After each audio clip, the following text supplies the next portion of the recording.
Hello dear students and welcome you all on this creative online study channel.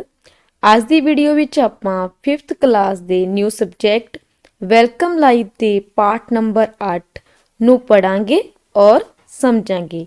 ਇਸ chapter ਦਾ ਨਾਮ ਹੈ ਆਤਮ ਸੁਰੱਖਿਆ।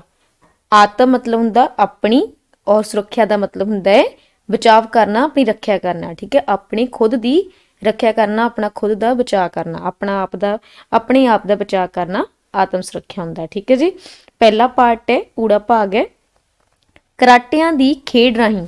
ਆਤਮ ਸੁਰੱਖਿਆ ਪਹਿਲਾਂ ਕਿਸ ਤਰ੍ਹਾਂ ਕੀਤੀ ਜਾ ਸਕਦੀ ਹੈ? ਕਰਾਟਿਆਂ ਦੀ ਖੇਡ ਰਾਹੀਂ। ਠੀਕ ਹੈ, ਆਤਮ ਸੁਰੱਖਿਆ ਦਾ ਮਤਲਬ ਹੈ ਆਪਣੇ ਆਪ ਦਾ ਬਚਾਅ। ਜੇ ਕੋਈ ਤੁਹਾਡੇ ਤੇ ਹਮਲਾ ਕਰਦਾ ਹੈ ਉਸ ਹਮਲੇ ਤੋਂ ਆਪਣਾ ਬਚਾਅ ਕਿਵੇਂ ਕਰਨਾ ਹੈ। ਠੀਕ ਹੈ, ਆਤਮ ਸੁਰੱਖਿਆ ਜਿਹੜਾ ਚੈਪਟਰ ਹੀ ਹੈ ਆਪਣਾ ਉਸਦਾ ਸਭ ਤੋਂ ਪਹਿਲਾਂ ਮਤਲਬ ਦੱਸਿਆ ਗਿਆ। ਆਤਮ ਸੁਰੱਖਿਆ ਹੁੰਦੀ ਕੀ ਹੈ? ਆਪਣੇ ਆਪ ਦਾ ਬਚਾਅ। ਆਪਣਾ ਬਚਾਅ ਕਰਨ ਨੂੰ ਕੀ ਕਹਿੰਦੇ ਆ? ਆਤਮ ਸੁਰੱਖਿਆ। ਜਦੋਂ ਕੋਈ ਸਾਡੇ ਤੇ ਹਮਲਾ ਕਰਦਾ ਤਾਂ ਅਸੀਂ ਉਹਦਾ ਬਚਾਅ ਕਿਵੇਂ ਕਰਦੇ ਆ? ਬੱਚਿਓ, ਪਿਛਲੇ ਦਿਨੀ ਸਕੂਲ ਵਿੱਚ ਕਰਾਟਿਆਂ ਦੀ ਟ੍ਰੇਨਿੰਗ ਦਿੱਤੀ ਗਈ ਸੀ ਨਾ ਕੁੜੀਆਂ ਨੂੰ। ਉਹ ਇਸ ਕਰਕੇ ਦਿੱਤੀ ਗਈ ਸੀ ਕਿ ਕੁੜੀਆਂ ਕਰਾਟੇ ਸਿੱਖ ਕੇ ਆਪਣੀ ਰੱਖਿਆ ਆਪ ਕਰ ਸਕਣ, ਕਿਸੇ ਤੇ ਵੀ ਨਿਰਭਰ ਨਾ ਰਹਿਣ। ਠੀਕ ਹੈ, ਬੱਚੇ ਅਧਿਆਪਕ ਵੱਲੋਂ ਦੱਸਿਆ ਗਿਆ ਕਿ ਪਿਛਲੇ ਦਿਨ ਹੀ ਤੁਹਾਡੇ ਸਕੂਲ ਵਿੱਚ ਕੁੜੀਆਂ ਲਈ ਕਰਾਟਿਆਂ ਦੀ ਟ੍ਰੇਨਿੰਗ ਦਿੱਤੀ ਗਈ ਸੀ। ਕਿਉਂ ਦਿੱਤੀ ਗਈ ਸੀ? ਤਾਂ ਕਿ ਕੁੜੀਆਂ ਜਿਹੜੀਆਂ ਨੇ ਉਹ ਆਪਣਾ ਬਚਾਵ ਆਪ ਕਰ ਸਕਣ, ਆਪਣੀ ਰੱਖਿਆ ਆਪ ਕਰ ਸਕਣ ਕਰਾਟਿਆਂ ਦੇ ਨਾਲ। ਠੀਕ ਹੈ ਨਾ, ਉਹਨਾਂ ਨੂੰ ਕਿਸੇ ਤੇ ਨਿਰਭਰ ਨਾ ਰਹਿਣਾ ਪਵੇ ਕਿ ਸਾਡੀ ਕੋਈ ਮਦਦ ਕਰਨ ਲਈ ਹਮੇਸ਼ਾ ਉਹਨਾਂ ਦੇ ਨਾਲ ਰਵੇ। ਇਸ ਲਈ ਉਹ ਆਪਣੀ ਸੁਰੱਖਿਆ ਆਪ ਕਰਨਗੇ। ਇਸ ਲਈ ਕਰਾਟੇ ਸਿਖਾਈ, ਉਹਨਾਂ ਨੂੰ ਸਿਖਲਾਈ, ਕਰਾਟਿਆਂ ਦੀ ਸਿਖਲਾਈ ਦਿੱਤੀ ਗਈ ਸੀ। ਠੀਕ ਹੈ, ਕਰਾਟਿਆਂ ਦੇ ਨਾਲ ਕੀ ਹੁੰਦਾ ਹੈ? ਵਿਅਕਤੀ ਆਪਣੀ ਸੁਰੱਖਿਆ ਕਰ ਸਕਦਾ ਹੈ, ਉਸਨੂੰ ਕਿਸੇ ਦੀ ਜ਼ਰੂਰਤ ਨਹੀਂ ਪੈਂਦੀ, ਉਹ ਆਪਣਾ ਬਚਾਵ ਖੁਦ ਕਰ ਸਕਦਾ ਹੈ ਕਰਾਟਿਆਂ ਦੇ ਜ਼ਰੀਏ। ਅਗਲਾ ਹੈ ਪ੍ਰਸ਼ਨ ਨੇ ਮੌਖਿਕ ਪ੍ਰਸ਼ਨ। ਜਿਵੇਂ ਕਿ ਪਹਿਲਾਂ ਵੀ ਮੈਂ ਦੱਸ ਦਿੰਦੀ ਹਾਂ ਕਿ ਮੌਖਿਕ ਪ੍ਰਸ਼ਨ ਦਾ ਮਤਲਬ ਹੁੰਦਾ ਔਰਲ ਕੁਐਸਚਨ, ਇਹ ਲਿਖਤੀ ਰੂਪ ਵਿੱਚ ਨਹੀਂ ਹੁੰਦੇ, ਬਟ ਇਹਨਾਂ ਦੇ ਮੈਂ ਫਿਰ ਵੀ ਆਨਸਰ ਦੇ ਰਹੀ ਹਾਂ, ਤੁਸੀਂ ਇਹ ਆਪਣੀ ਕਾਪੀ ਤੇ ਉਤਾਰ ਸਕਦੇ ਹੋ। ਪਹਿਲਾ ਪ੍ਰਸ਼ਨ ਹੈ ਆਤਮ ਸੁਰੱਖਿਆ ਕੀ ਹੁੰਦੀ ਹੈ? ਪਹਿਲਾ ਪ੍ਰਸ਼ਨ ਹੈ ਆਤਮ ਸੁਰੱਖਿਆ ਕੀ ਹੁੰਦੀ ਹੈ? ਤਾਂ ਆਨਸਰ ਹੈ ਆਤਮ ਸੁਰੱਖਿਆ ਤੋਂ ਭਾਵ ਆਪਣੇ ਆਪ ਦਾ ਬਚਾਅ। ਆਤਮ ਸੁਰੱਖਿਆ ਦਾ ਕੀ ਮਤਲਬ ਹੁੰਦਾ? ਆਪਣੇ ਆਪ ਦਾ ਬਚਾਅ ਕਰਨਾ। ਸੈਕੰਡ ਕੁਐਸਚਨ ਹੈ ਕੀ ਤੁਸੀਂ ਕਰਾਟਿਆਂ ਦੀ ਖੇਡ ਦੇਖੀ ਹੈ? ਤਾਂ ਆਨਸਰ ਹੈ ਜੀ ਹਾਂ, ਅਸੀਂ ਕਰਾਟਿਆਂ ਦੀ ਖੇਡ ਦੇਖੀ ਹੈ। ਤੀਸਰਾ ਹੈ ਕਰਾਟਿਆਂ ਦੀ ਲੋੜ ਕਿਉਂ ਪੈਂਦੀ ਹੈ? ਕਿਉਂ ਪੈਂਦੀ ਹੈ? ਆਨਸਰ ਹੈ ਕਰਾਟਿਆਂ ਦੀ ਲੋੜ ਇਸ ਲਈ ਪੈਂਦੀ ਹੈ ਤਾਂ ਕਿ ਆਪਣੀ ਰੱਖਿਆ ਆਪ ਕੀਤੀ ਜਾ ਸਕੇ। ਜਾਂ ਤੁਸੀਂ ਇਹਦਾ ਆਨਸਰ ਜਿਹੜਾ ਇਸ ਤਰ੍ਹਾਂ ਵੀ ਲਿਖ ਸਕਦੇ ਹੋ, ਆਪਣੀ ਸੁਰੱਖਿਆ ਲਈ ਕਰਾਟਿਆਂ ਦੀ ਲੋੜ ਪੈਂਦੀ ਹੈ। ਤੁਸੀਂ ਕਿਸੇ ਵੀ ਤਰੀਕੇ ਨਾਲ ਇਸ ਨੂੰ ਲਿਖ ਸਕਦੇ ਹੋ। ਅੱਗੇ ਹੈ ਅਧਿਆਪਕ ਕੁਝ ਕੁੜੀਆਂ ਦੇ ਐਕਸ਼ਨ ਰਾਹੀਂ ਦੂਜੇ ਬੱਚਿਆਂ ਨੂੰ ਸਵੈ ਸੁਰੱਖਿਆ ਲਈ ਪ੍ਰੇਰਿਤ ਕਰੇਗਾ। ਜਿਹੜੀਆਂ ਕੁੜੀਆਂ ਨੇ ਇੱਕ ਬੱਚੇ ਨੂੰ ਕਰਾਟੇ ਸਿੱਖੇ ਹੋਏ ਸੀ ਉਹਨਾਂ ਨੂੰ ਅੱਗੇ ਖੜਾਏਗਾ ਤੇ ਉਹਨਾਂ ਦੇ ਐਕਸ਼ਨ ਰਾਹੀਂ ਇੱਕ ਬੱਚਾ ਜਿਹੜਾ ਇੱਕ ਬੱਚੇ ਤੇ ਵਾਰ ਕਰੇਗਾ, ਦੂਜਾ ਉਸ ਤੋਂ ਸੁਰੱਖਿਆ ਕਿਸ ਤਰ੍ਹਾਂ ਕਰੇਗਾ ਉਸ ਲਈ ਇੱਕ ਡੈਮੋ ਦੇਗਾ। ਇਸ ਤਰ੍ਹਾਂ ਉਹਨਾਂ ਨੂੰ ਸਵੈ ਸੁਰੱਖਿਆ ਲਈ ਪ੍ਰੇਰਿਤ ਕਰੇਗਾ ਬੱਚਿਆਂ ਨੂੰ। ਠੀਕ ਹੈ, ਇਹ ਅਧਿਆਪਕ ਲਈ ਹੈ ਕਿ ਕਿਸ ਤਰ੍ਹਾਂ ਉਹਨਾਂ ਨੂੰ ਪ੍ਰੇਰਿਤ ਕਰਨਾ ਹੈ। ਅੱਗੇ ਹੈ ਆੜਾ ਭਾਗ ਹੈ ਤਲਵਾਰਬਾਜ਼ੀ ਦੀ ਖੇਡ ਰਾਹੀਂ। ਪਹਿਲਾ ਸੀਗਾ ਕਰਾਟਿਆਂ ਦੀ ਖੇਡ ਰਾਹੀਂ ਕਿੱਦਾਂ ਸੁਰੱਖਿਆ ਹੁੰਦੀ ਹੈ, ਤੇ ਤਲਵਾਰਬਾਜ਼ੀ ਦੀ ਖੇਡ ਰਾਹੀਂ ਅੱਗੇ ਸੁਰੱਖਿਆ ਬਾਰੇ ਸਮਝਾਇਆ ਗਿਆ ਹੈ। ਤਲਵਾਰਬਾਜ਼ੀ ਸੰਸਾਰ ਦੀ ਬਹੁਤ ਪੁਰਾਣੀ ਖੇਡ ਹੈ। ਪੁਰਾਣੇ ਸਮੇਂ ਵਿੱਚ ਬਹੁਤ ਲੜਾਈਆਂ ਤਲਵਾਰਬਾਜ਼ੀ ਦੇ ਸਿਰ ਤੇ ਹੀ ਜਿੱਤੀਆਂ ਜਾਂਦੀਆਂ ਸਨ। ਇਸ ਖੇਡ ਦੀ ਮੁਹਾਰਤ ਹਾਸਲ ਕਰਨ ਲਈ ਬਹੁਤ ਮਿਹਨਤ ਦੀ ਲੋੜ ਪੈਂਦੀ ਹੈ। ਤਲਵਾਰਬਾਜ਼ੀ ਦੇ ਮੈਦਾਨ ਨੂੰ ਪਿਸਟੇ ਕਿਹਾ ਜਾਂਦਾ ਹੈ। ਇਹ ਖੇਡ ਬੰਦ ਮੈਦਾਨ ਵਿੱਚ ਜਾਂ ਖੁੱਲੇ ਮੈਦਾਨ ਵਿੱਚ ਵੀ ਖੇਡੀ ਜਾਂਦੀ ਹੈ। ਦੋਵੇਂ ਤਲਵਾਰਬਾਜ਼ ਇੱਕ ਦੂਜੇ ਤੇ ਵਾਰ ਕਰਦੇ ਹਨ ਅਤੇ ਆਪਣੀ ਸੁਰੱਖਿਆ ਲਈ ਢਾਲ ਦੀ ਵਰਤੋਂ ਕਰਦੇ ਹਨ। ਟੀਵੀ ਤੇ ਲੜੀਵਾਰ ਨਾਟਕ ਰਾਮਾਇਣ ਅਤੇ ਮਹਾਭਾਰਤ ਵਿੱਚ ਤੁਸੀਂ ਤਲਵਾਰਬਾਜ਼ੀ ਦੇ ਜੌਹਰ ਦੇਖੇ ਹੋਣਗੇ।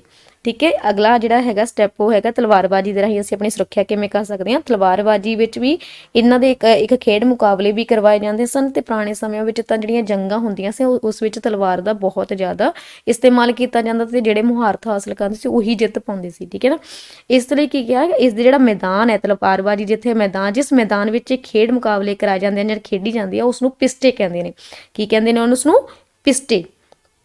ਤੇ ਤਲਵਾਰਬਾਜੀ ਚਾਹੇ ਬੰਦ ਮੈਦਾਨ ਹੋਵੇ ਚਾਹੇ ਖੁੱਲਾ ਮੈਦਾਨ ਹੋਵੇ, ਹਰ ਜਗ੍ਹਾ ਤੇ ਖੇਡੀ ਜਾ ਸਕਦੀ ਹੈ। ਤਲਵਾਰਬਾਜੀ ਦੇ ਜਿਹੜੇ ਇੱਕ ਦੋਨਾਂ ਜਿਹੜੇ ਵੀ ਦੂਜੇ ਖੇਡਦੇ ਦੂਜੇ ਖਿਡਾਰੀ ਹੁੰਦੇ ਆ, ਜਿੰਨਾ ਕੁ ਦੋਨਾਂ ਦੇ ਹੱਥਾਂ ਵਿੱਚ ਤਲਵਾਰ ਹੁੰਦੀ ਹੈ ਤੇ ਉਹ ਆਪਣੀ ਸੁਰੱਖਿਆ ਲਈ ਢਾਲ ਦੀ ਵਰਤੋਂ ਕਰਦੇ ਹਨ। ਠੀਕ ਹੈ ਜੀ। ਟੀਵੀਆਂ ਵਿੱਚ ਤੁਸੀਂ ਦੇਖਿਆ ਹੋਊਗਾ, ਜਿਹੜੇ ਵੀ ਪੁਰਾਣੇ ਸੀਰੀਅਲਸ ਆਉਂਦੇ ਨੇਗੇ ਜਿਸ 'ਚ ਦਿਖਾਈਆਂ ਜਾਂਦੀਆਂ ਨੇ ਕਿ ਪੁਰਾਣੇ ਸਮੇਂ ਵਿੱਚ ਜੋ ਜੰਗ ਹੁੰਦੀ ਸੀ ਤਾਂ ਤਲਵਾਰਬਾਜੀ ਨਾਲ ਸਾਰੇ ਇੱਕ ਦੂਜੇ ਨਾਲ ਲੜਾਈਆਂ ਕਰਦੇ ਸਨ ਤੇ ਉਹਨਾਂ ਦੇ ਹੱਥਾਂ ਵਿੱਚ ਇੱਕ ਗੋਲ ਜਿਹੇ ਤਰ੍ਹਾਂ ਆਕਾਰ ਦਾ ਇੱਕ ਢਾਲ ਹੁੰਦਾ ਸੀ, ਜਿਸ ਦੇ ਨਾਲ ਜਦੋਂ ਉਹਨਾਂ ਤੇ ਕੋਈ ਵਾਰ ਕਰਦਾ ਤੇ ਉਸ ਨੂੰ ਮੂਹਰੇ ਕਰਕੇ ਉਹ ਜਿਹੜਾ ਹੁੰਦਾ ਸੀ ਉਹ ਇੰਨਾ ਮਜ਼ਬੂਤ ਹੁੰਦਾ ਸੀ ਕਿ ਉਹਦੇ ਤੇ ਜਿਹੜਾ ਤਲਵਾਰ ਦਾ ਜਿਹੜਾ ਕੀ ਹੁੰਦਾ ਕੋਈ ਅਸਰ ਨਹੀਂ ਹੁੰਦਾ ਸੀ। ਠੀਕ ਹੈ ਜੀ। ਅੱਗੇ ਹੈ ਮੌਖਿਕ ਪ੍ਰਸ਼ਨ ਨੇ। ਪਹਿਲਾ ਪ੍ਰਸ਼ਨ ਹੈ ਤਲਵਾਰਬਾਜੀ ਦੇ ਮੈਦਾਨ ਨੂੰ ਕੀ ਕਹਿੰਦੇ ਹਨ?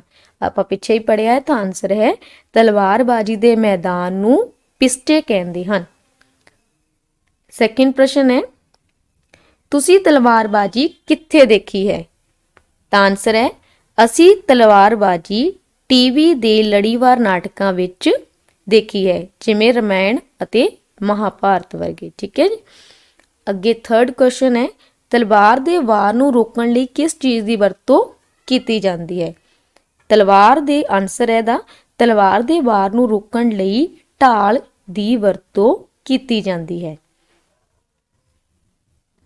ਇੱਥੇ ਜਿਹੜੇ ਪ੍ਰਸ਼ਨ ਨੇ ਖਤਮ ਹੁੰਦੇ ਨੇ। ਅੱਗੇ ਤੀਸਰਾ ਜਿਹੜਾ ਪਾਰਟ ਹੈ ਜਿਸ ਤਰ੍ਹਾਂ ਸਮਝਾਇਆ ਗਿਆ ਕਿ ਆਪਾਂ ਆਤਮ ਸੁਰੱਖਿਆ ਕਿਸ ਤਰ੍ਹਾਂ ਕਰ ਸਕਦੇ ਹਾਂ। ਪਹਿਲਾ ਸੀਗਾ ਕਰਾਟਿਆਂ ਦੇ ਰਾਹੀਂ, ਦੂਜਾ ਸੀਗਾ ਤਲਵਾਰਬਾਜ਼ੀ ਰਾਹੀਂ, ਤੀਜਾ ਹੈ ਗੱਤਕੇ ਦੀ ਖੇਡ ਰਾਹੀਂ। ਇਹ ਜਿਹੜੇ ਪੰਜਾਬ ਵਿੱਚ ਲੋਕ ਰਹਿੰਦੇ ਨੇ ਉਹਨਾਂ ਨੇ ਦੇਖਿਆ ਹੋਊਗਾ ਗੱਤਕੇ ਦੀ ਖੇਡ ਕੀ ਹੁੰਦੀ ਹੈ। ਗੁਰਪੁਰਬਾਂ ਵਿੱਚ ਆਮ ਜਿਹੜਾ ਇਹਨਾਂ ਦੇ ਜੌਹਰ ਦਿਖਾਏ ਜਾਂਦੇ ਨੇ।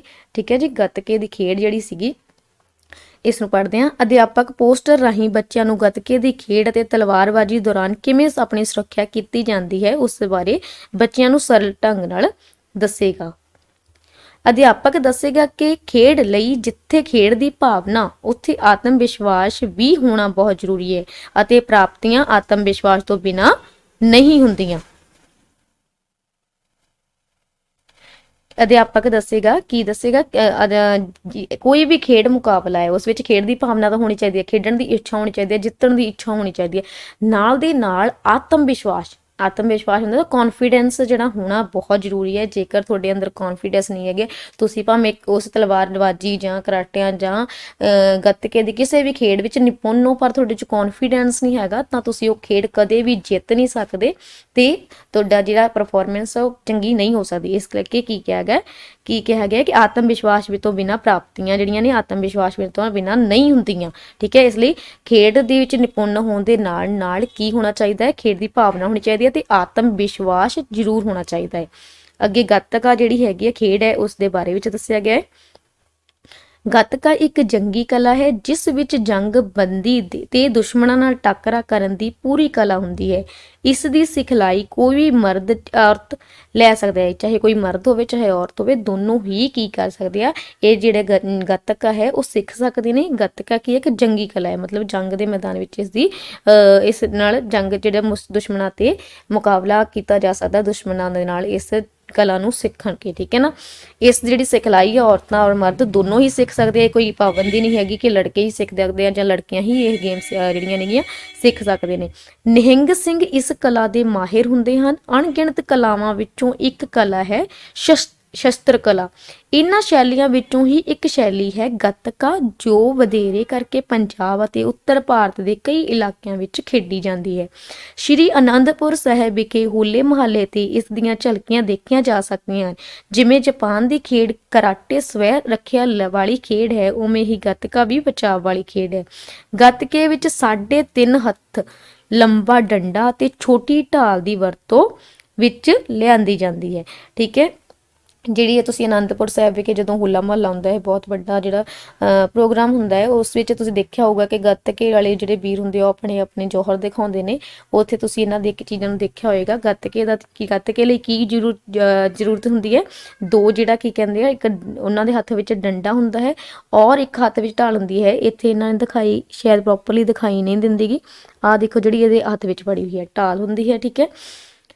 ਇਸ ਤੋਂ ਇਲਾਵਾ ਇਸ ਨੂੰ ਕੋਈ ਵੀ ਸਿੱਖ ਸਕਦਾ ਹੈ, ਠੀਕ ਹੈ। ਕੋਈ ਵੀ ਔਰਤ ਜਾਂ ਮਰਦ ਦੋਨੋਂ ਸਿੱਖ ਸਕਦੇ ਹਨ। ਇਹ ਵੀ ਜਿਹੜੀ ਖੇਡ ਹੈ, ਇਹ ਵੀ ਜਿਹੜੀ ਕਲਾ ਹੈ, ਇਹ ਆਤਮ ਸੁਰੱਖਿਆ ਲਈ ਹੁੰਦੀ ਹੈ। ਇਸ ਨਾਲ ਵੀ ਕੋਈ ਵੀ ਵਿਅਕਤੀ ਆਪਣਾ ਬਚਾਵ ਕਰ ਸਕਦਾ ਹੈ। ਅੱਗੇ ਹਨ ਹਾਂਜੀ, ਕੁਐਸਚਨ 1 ਹੈ, ਤੁਸੀਂ ਗੱਤਕੇ ਦੀ ਖੇਡ ਕਿੱਥੇ ਦੇਖੀ ਹੈ?